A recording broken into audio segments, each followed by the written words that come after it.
Hello दोस्त, राधे राधे।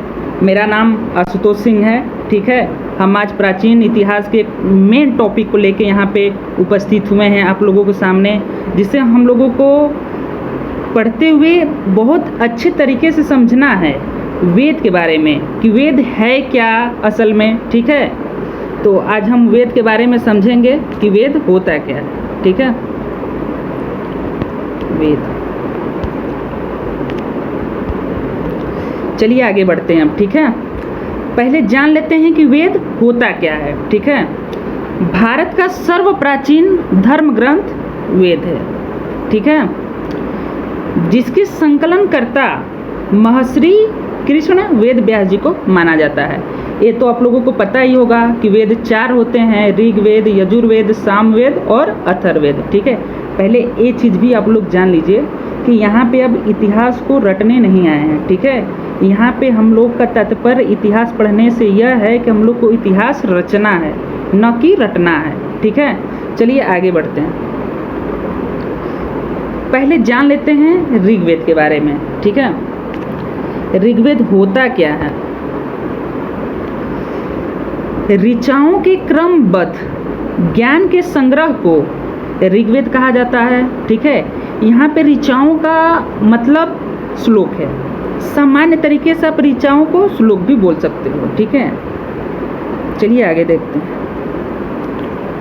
विश्व की प्रथम पुस्तक ऋग्वेद है। ठीक है, इसकी रचना 1500 ईसा पूर्व से लेके 1000 ईसा पूर्व है। ठीक है, 10 मंडल है, 1017 मंत्र हैं, 1028 सूक्त हैं, 10,462 ऋचाएँ हैं। अभी अभी हमने बताया है कि ऋचाओं का मतलब श्लोक है यहाँ पे। ठीक है, अगला टॉपिक क्या है। गायत्री मंत्र। गायत्री मंत्र तीसरे मंडल से लिया गया है।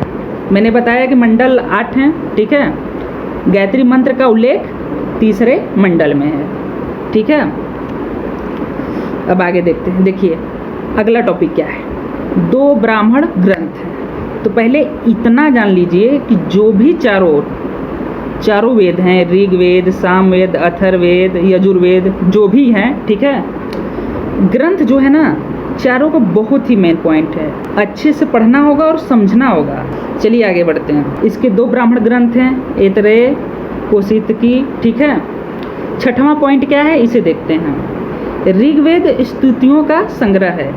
इसे नोट करते चलिएगा। ठीक है, देखिए किताब से पढ़िए या यूट्यूब से पढ़िए, किसी भी तरीके से पढ़िए, लेकिन नोट करना बहुत ज़रूरी है।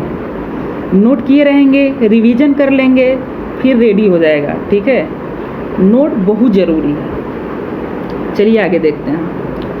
ऋग्वेद का संपूर्ण मंडल सोम देवता को समर्पित है। इसको भी आप लोग जान लीजिए, लेकिन मेनली 9वें मंडल में है। सोम देवता का उल्लेख 9वें मंडल में है, बहुत एग्जाम में पूछ चुका है। ठीक है, और 10वें मंडल में वहाँ पे वड़ का उल्लेख हुआ। वड़ 4 हैं, ये जान लीजिए आप, और पता भी होगा बहुत लोगों को। ब्राह्मण, क्षत्रिय, वैश्य तथा शूद्र।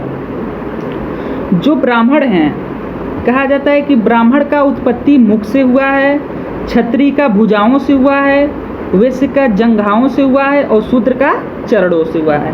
ठीक है, ये 10वें मंडल में है, इसको नोट कर लीजिए। ठीक है, आइए देखते हैं अगला टॉपिक। अगला टॉपिक है सामवेद। सामवेद कहते किसको हैं, इसको जान लेते हैं पहले। यह गाई जा सकने वाली ऋचाओं का संकलन है। देखिए यहाँ पे साम का अर्थ ही संगीत है। ठीक है, इसके पाठकर्ता को, इसको पढ़ने वाले ऋषियों को उदात्र कहते हैं। ठीक है, इसको भी नोट कर लें। उत्तर वैदिक कालीन है। ठीक है, संगीतबद्ध शैली विश्व की पहली पुस्तक है। ठीक है, अब देखिए यहाँ पे एक बहुत इम्पोर्टेंट क्वेश्चन बनता है। इसे भारतीय संगीत का जनक भी कहते हैं। ठीक है, 1810 मंडल हैं। इसके 2 ब्राह्मण ग्रंथ हैं, एक पंचवीस है और एक अद्भुत। अगला टॉपिक है यजुर्वेद। पहले जान लेते हैं यजुर्वेद होता क्या। देखिए यजुर्वेद का अब साधारण तरीके से कह सकते हैं कि यजुर्वेद का मुख्यतः उपयोग यज्ञों में होता है। ठीक है, इसको डिफाइन हम लोग करते हैं। सस्वर पाठ के लिए मंत्रों तथा बलि के समय अनुपालन के लिए नियमों का जो संकलन है उसे यजुर्वेद कहा जाता है।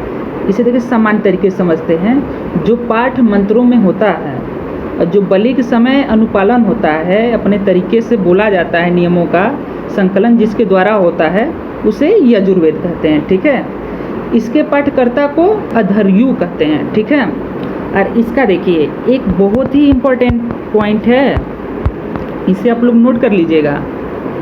जो यजुर्वेद है ना, यह एकमात्र ऐसा वेद है जो गद्य एवं पद दोनों में है। ठीक है, 4 वेदों में यजुर्वेद एक ऐसा वेद है जो गद्य और पद दोनों में है। ठीक है, देखिए यज्ञों से संबंधित मंत्र है, मैंने बताया है। इसकी 2 शाखाएं होती हैं, एक कृष्ण यजुर्वेद, एक शुक्ल यजुर्वेद। ठीक है, 2000 मंत्र होते हैं। इसके 2 ब्राह्मण ग्रंथ होते हैं, शतपथ और तैत्तिरीय। ठीक है, आइए देखते हैं अथर्ववेद। देखिए सबसे प्राचीन वेद ऋग्वेद है और सबसे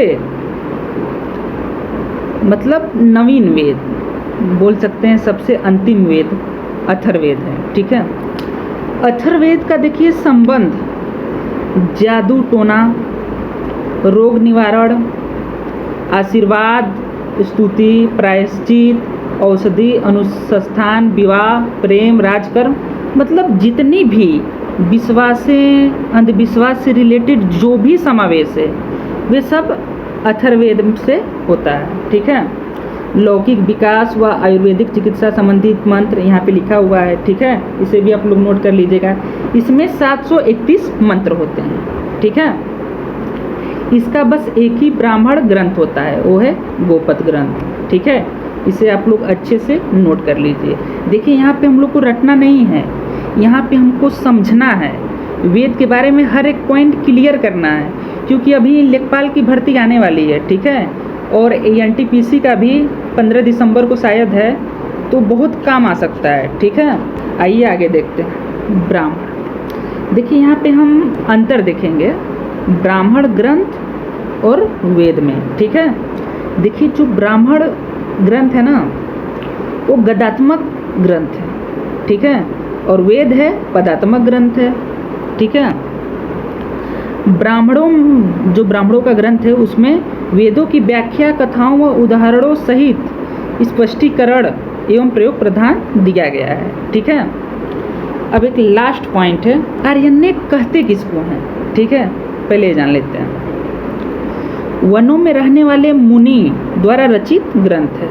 पहले तो ये तो कंफर्म हो गया कि आर्यन्य को पूछेगा आर्यन्य क्या है। ठीक है, तो आर्यन्य के ग्रंथ है, वनों में रहने वाले मुनि द्वारा रचित एक ग्रंथ है। ठीक है, वेदों की दार्शनिक बातों से संबंधित इनमें से यज्ञ व स्तुति की उपेक्षा ज्ञान, चिंतन व तप को अधिक महत्व दिया गया है। ठीक है, तो यहाँ पे हमने वेद को क्लियर कर लिया। ठीक है, अगला टॉपिक बौद्ध धर्म पाएगा। ठीक, यहीं पे वेद टॉपिक हम समाप्त करते हैं। राधे राधे।